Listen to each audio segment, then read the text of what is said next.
Good morning, Britain. The Prince versus the press. Harry continues his fight against the tabloids on his second day in the witness stand. The Prince has already faced 5 hours of cross-examination, with Harry accusing tabloid editors of having blood on their typing fingers, while branding both the UK press and the government as being at rock bottom.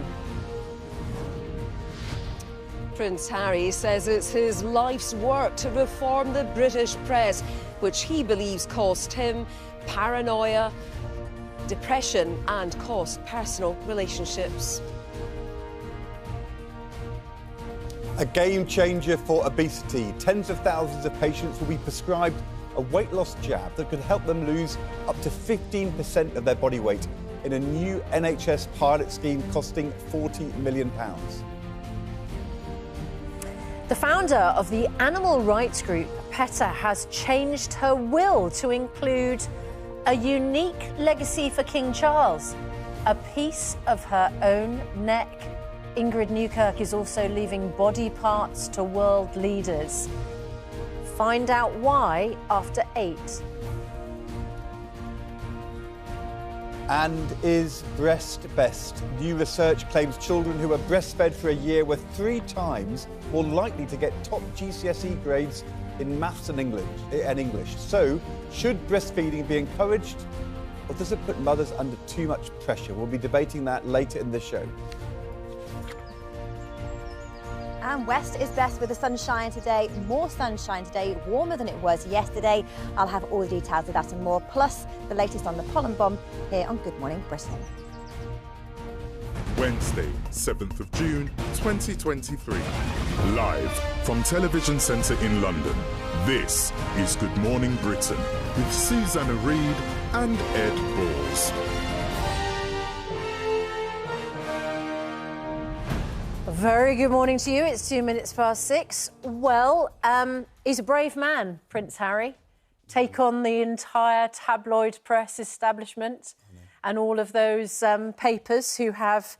Well, he had his day in court yesterday, day 2 today, but my goodness, of course, hitting out against the tabloids, they are going to hit back, and they certainly have this morning. They have.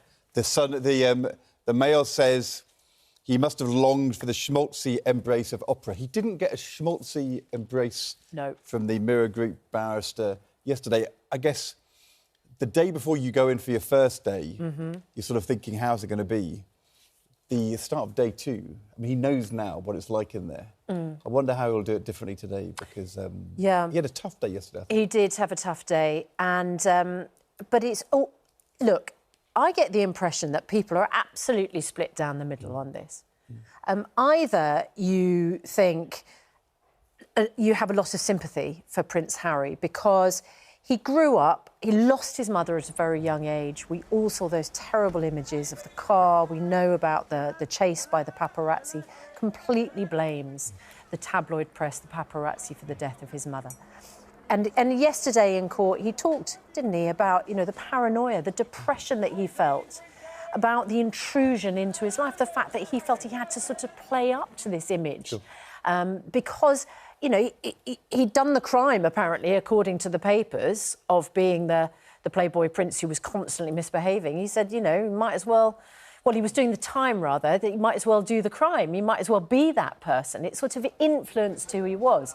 So you're either on that side of sympathising with Prince Harry and all of that intrusion and how he feels it's ruined his life, or you're completely on the other side, which is that he didn't have to be like that. And if he really wanted to be a private person, he could be a private person. All of these allegations stretch back years. He doesn't need to rehash them. He doesn't need to constantly be at war with the tabloids. And if you go to war with the tabloids will not take it lying down. They'll fight back. To be honest, I think it's actually possible to be on both sides. I have huge sympathy for what he endured in his life, in his childhood. It wasn't his choice to be the second son of the monarch-to-be, and it's clear. And look, Mirror Group News already conceded this, that he was hounded. Private investigators, huge public interest in what he does, people selling stories to the newspapers all the time. The issue, of course, is, was it done by phone hacking as opposed to by other means, which is harder for him to prove, as he found yesterday. But you can be totally sympathetic to everything which he's gone through and see the scars and the pain and the anger, and also think, you know, maybe this is not wise. Maybe him taking this fight in this personal way, and, you know, let's be honest, he's pretty spray gunning. I mean, he's taken out the economy, the government, the nation, his brother, Piers Morgan, his father, Piers Morgan. You know, rather a lot of people are coming in for the Harry attack, and you sort of slightly feel as though that that frustration, that anger, is now manifesting in a decision to take this case. Which, you know, if he'd asked me, I would have said it wasn't wise for him to do this, and. You know, but maybe he had to do it. But well, he's got another day of it today. So he's back at the High Court this morning. Further cross-examination by lawyers for Mirror Group newspapers over those claims that the company used illegal methods to gather damaging stories about him. The allegations were dismissed as total speculation by the Mirror's barrister. Prince Harry accused the tabloids of inciting hatred and harassment, and said he felt he couldn't trust anybody after his voicemails were allegedly hacked. And Juliet Dunlop, as we saw earlier, she's at the High Court. The Prince's claims came under a lot of scrutiny yesterday. I wouldn't think it's going to be an easier day for him today.